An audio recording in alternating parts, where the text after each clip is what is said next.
what's going on, guys? Vixen Hunter here. It's been a little while since I put up a video. A lot's been going on, I guess. Not really totally that pertains to me, but I don't know. I've been working on other things with my camera and some editing footage and stuff, and I just haven't been recording. A big reason I haven't been recording on the motorcycle is because it has been raining, and the last 2 days it's been okay. So today, right now, I'm on my way to school, night school, and I decided to do a video. But the rain situation here has actually been really bad. I don't know if anybody watches a lot of news, but here in Rhode Island, we've experienced the worst flooding that we've had in like 200 years. I think it was 100 years on the record, but I heard from a couple of teachers or whatever that the people were even saying 200. So basically, the worst flooding since this country's been freaking around in Rhode Island. I'm not talking about Rhode Island. There's been worse flooding, I'm assuming, in other parts of the country. But I'll probably show some pictures and stuff because it was really crazy. There's two main rivers that run through major cities in this state. One is the Patuxent River, and just to give you a little grasp here, the Patuxent River is said to be flooding and overgoing its banks at 9 feet.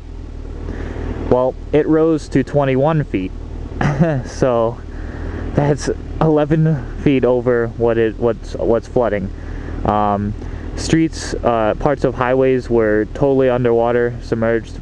There's this one mall, the Warwick Mall, which is probably what I'll put in here because that's the most extreme case and the most personal to me, at least, because I used to go there a lot. I can show you a picture of it, of how it's supposed to look. And then after it was flooded, the whole it was basically up to above the doors. And if you look, there's a good aerial that the local news did. It showed the water was above car roofs. It was just ridiculous. They're gonna end up having what happened also that made the flooding really dangerous is that it knocked out sewage plants, processing plants. So any water that was sitting there in residential areas was also getting filled with E. coli and feces, and it wasn't like anything as close to New Orleans or anything like that, but anywhere that was submerged, they're gonna have to bleach the roads and the parking lot of the Warwick Mall, like I was just talking about, that was totally submerged. That's gonna be millions of dollars of damage. They're gonna have to bleach that whole thing. It's a big mess. So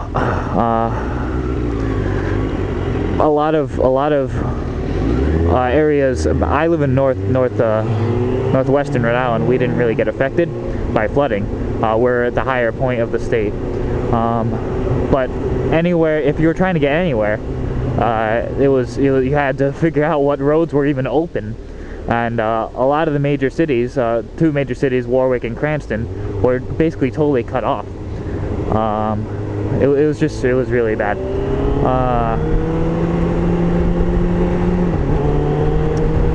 The other river, I don't remember the name right now. Crap. It's the one that runs through Cranston. I'll post whatever. I'll post it right here, you know. And so that one went, I think, 9 feet over its flood watch, and ended up having residential areas were evacuated, and it affected so many people. Joining us now is the mayor of Cranston, Alan Fung. Mayor Fung, good morning. Good morning, Maggie. What is the situation there this morning? Are you in unprecedented territory? We're definitely in unprecedented territory. Right now, the city is still underwater in many areas. The Patuxent River behind us still has not fully crested. We had shut down this major artery between our neighboring city, Warwick, and ourselves early yesterday in preparation, and now the waters continue to rise. It's taken over several city blocks right now, completely inundated the Elmwood Avenue bridge that's behind us. And probably just about an hour ago, I received the bad news that one of our sewer pumping stations has just failed. So, you know, we're in very difficult times. A lot of our schools are closed, and many of our major roadways have some closures on them. I can't imagine what it must be like for residents of your town. What has this done to morale?